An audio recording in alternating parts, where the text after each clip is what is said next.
Hi everybody, this is Boog S Reviews, and today I'm going to be doing a review on the Neca Hatchet Victor Crowley Retro Clothed figure. So before we take a look at Victor Crowley, let's take a look at the accessories that he comes with. So first up, he comes with this wider gripping hand for the belt sander. Up next, he comes with the belt sander, and this looks very nice. It's got some nice glossy blood on it, and a little bit of blood splatter there. And it's just sculpted really nicely. So yeah, that looks really good. My only complaint is that the hand doesn't have any blood on it. Well, yeah, I guess just one little spot right there. But the rest of the hand is clean. And for all the blood that's on this, there should be some blood on him. So yeah, it would have been nice if that hand would have been covered in some more blood. Up next, he comes with the smaller gripping hand for the hatchet. And I think the hatchet looks really nice as well. It's got some really nice blood splatter on it. It's got some dried blood, that lighter color, and then the darker color.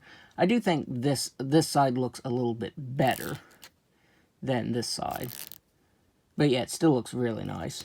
And again, it would have been nice for some more blood on the hand. Because this one, I don't think, aside from that black wash, it has any sort of blood on it. So yeah, for this being so bloody, you'd think his hand would be bloody too.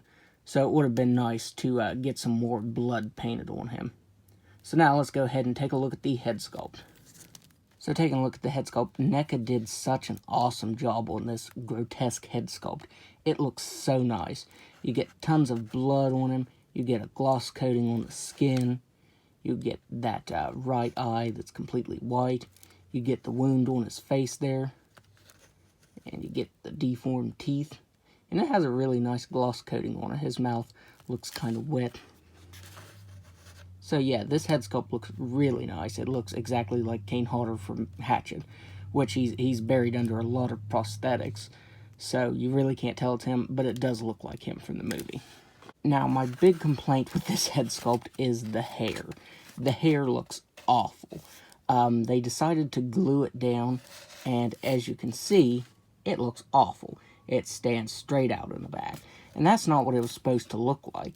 The packaging shots even show the way it's supposed to look. Here is what his hair was supposed to look like. There you can see it looks really good. And then this looks awful. I don't know why they ever decided to glue it down like that. They did the same thing with the Creepshow Creep figure. But he had white hair, so, you know, it kind of blended in. It didn't look the greatest, but it didn't look too bad either. But with this, it looks awful. So yeah, I'm definitely going to take that hair off and redo it. It definitely needs redone. So for the body itself, it has some really nice blood splatter on it, and then has some black wash to bring out all of the details. Like back here, his deformed back with the spine sticking out, has some really nice black over top of the skin tone there. And that brings out the details very nicely. That looks very good. He's got tailored overalls. And these also look really nice. They've got little real metal buttons right there. And you get some blood on them. Although the blood kind of blends in a little bit. It's a little hard to notice without lights. Like the lights on my review station, you can of course tell. But without lights like this, it's really hard to tell. So you do get some blood here on his biceps. But down here on the forearm, you get just more of that black wash. And you don't get as much blood. You get a little bit right there. But yeah, I feel like he should be covered in blood down here. I feel like they concentrated a lot of the blood up here and none down here. Especially the hands. And I'm just now noticing they're two different colors. It would have been nice if they could have matched the skin tone up and put some more blood on it. That would have looked nice.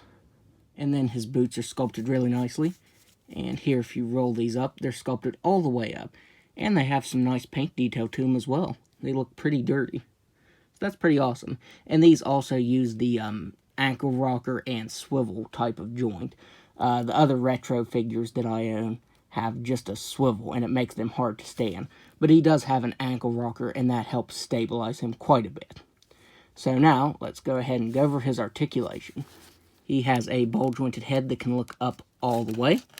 He can look down just a little bit. He can move his head side to side. And man, that looks so bad. But he can move side to side, and it can tilt. He has ball-jointed shoulders that can move out all the way. He has swivel at the bicep that can move side to side. It is just a little stiff. He has a single jointed elbow that can bend in that far. He has swiveled wrist that can move side to side and up and down. He has a ball jointed diaphragm that can't really move back at all. He can crunch forward a pretty good bit, and he can move side to side and tilt. He has ball jointed hips that you're only going to want to move them that far, or you could split the overalls right here. He can kick forward all the way. He can kick back just a little bit. He has swivel at the thigh, a single jointed knee, and he has swivel at the ankle that can move down all the way. And it looks like that joint there is skin tone with black painted over top of it. And that's kind of odd. But it moves up and down, and he has an ankle rocker. So that helps to stabilize him really well. So yeah, out of all of the retros I have, he probably has the best articulation. So now, let's do some size comparisons. So first up, there he is next to the new Nightmare Freddy figure.